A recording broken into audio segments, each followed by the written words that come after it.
Hello, my name is Raju. Welcome to my Crick inform YouTube channel. రేపు జరగబోయే India versus South Africa first T20 match analysis ఇప్పుడు చూద్దాం. ఈ match కి venue కటాక్ లో నిర్వహించడం జరుగుతుందండి. కటాక్ లో ఇప్పటి వరకు రికార్డ్స్ చూసుకుంటే ఇండియా వర్సెస్ సౌత్ ఆఫ్రికా మ్యాచ్లు ఇక్కడ 2 జరిగాయండి.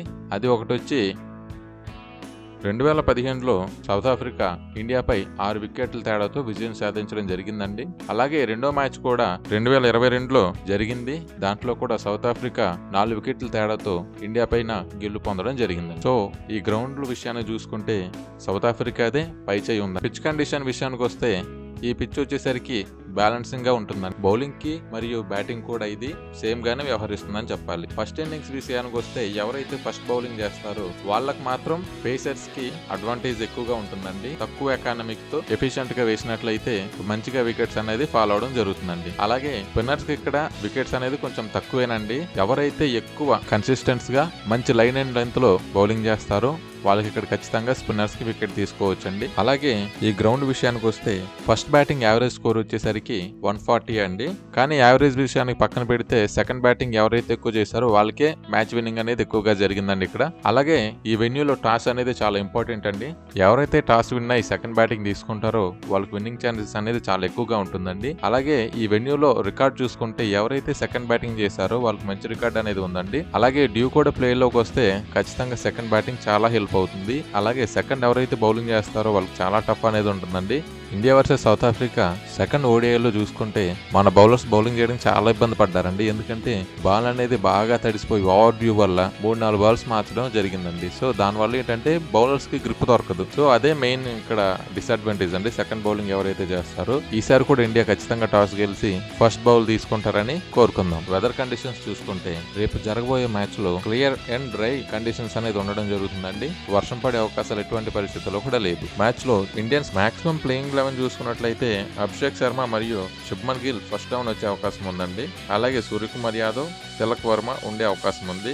ఆల్రౌండర్ రుచిలో చూసుకున్నట్లయితే హార్దిక్ పాండ్యా ఖచ్చితంగా ఉండే అవకాశం ఉంది. జితేష్ శర్మ మాక్సిమం ఉండకపోవచ్చు అండి. సంజు శాంసన్ ఖచ్చితంగా మళ్ళీ రావచ్చు. హర్షదీప్ సింగ్ మళ్ళీ స్క్వాడ్ లో ఉండొచ్చు. హర్షిత్ రాణా కూడా ఉండొచ్చు.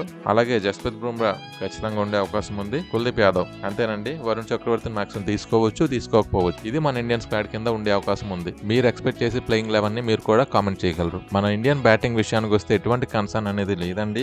గుడ్ యావరేజ్ ఉన్న బ్యాట్స్మెన్స్ అండి. మనకు మెయిన్ ప్రాబ్లం ఎక్కడ అంటే ఆల్రౌండర్ విషయంలో హార్దిక్ పాండ్యా 100% ఫిట్ గా ఉన్నాడా లేదా అనే విషయం మనకు ఇంకా పూర్తిగా తెలియదండి. ఎందుకంటే చాలా మ్యాచ్లు ఆయన ఆడడం అనేది జరగలేదు. ఎప్పుడు చూసినా మనకు హార్దిక్ పాండ్యా హాస్పిటల్లోనే ఉండడం జరిగింది. కావున హార్దిక్ పాండ్యా ఎంత ఎఫెక్ట్ ఆడతాడో చూద్దాం. వరుణ్ చక్రవర్తిని తీసుకుంటారా లేదా అనే విషయం తెలియదు. వరుణ్ చక్రవర్తి ప్రీవియస్ గా చూసుకుంటే మిస్టరీ స్పిన్నరే. కానీ ఇప్పుడు ఆయన బౌలింగ్ ఎలాగుందో చూడాలి. ఎందుకంటే రీసెంట్ గా జరిగిన ఓడిఐలో గానీ టెస్ట్ మ్యాచ్ లో గానీ కుల్దీప్ యాదవ్ వచ్చి బౌలింగ్ చాలా బాగా చేశారండి. సో కుల్దీప్ తీసుకుంటారా లేదా సూర్యకుమార్ యాదవ్ తీసుకుంటారా అనేది విషయం సెలక్షన్ లకే మరి చూడాల్సి ఉంటుంది. ఎవరిద్దరిని సెలెక్ట్ చేస్తారనేది చూడాలి. ఫైనల్ గా నేను ఎక్స్పెక్ట్ చేసే స్క్వాడ్ అయితే అదే అండి. అలాగే సౌత్ ఆఫ్రికా విషయానికి వచ్చినట్లయితే మార్క్రమ్ కెప్టెన్ గా ఉండడం అనేది జరుగుతుందండి. డేవిడ్ మిల్లర్ బహుశా ఆడొచ్చు. రిజా హెండ్రిక్స్ కి మన ఇండియాలో చాలా ఎక్కువ యావరేజ్ ఉందండి ఆయనకి. అలాగే బ్రేవిస్ వన్డే మ్యాచ్ లో కూడా మనకు బాగా ఆడడం జరిగింది. సో బ్రేవిస్ తీసుకునే అవకాశం ఉంది. స్పిన్నర్ కోటాలో మహారాజన్ తీసుకునే అవకాశం కూడా ఉంది. ఆల్రౌండర్ మార్కో జెన్సన్ కూడా తీసుకునే అవకాశం ఉంది. మన వైజాగ్ మ్యాచ్ లో కూడా డికాక్ అనేది చాలా గుడ్ ఫామ్ లోకి వచ్చాడండి. సో డికాక్ ను కూడా తీసుకునే ఛాన్సెస్ ఉన్నాయి. అలాగే స్టబ్స్ కూడా పరిశీలించవచ్చండి. స్టబ్స్ గానీ లేకపోతే డికాక్ గానీ ఇద్దరు ఎవరో ఒకరు ఆడొచ్చు. బౌలింగ్ విషయానికి వస్తే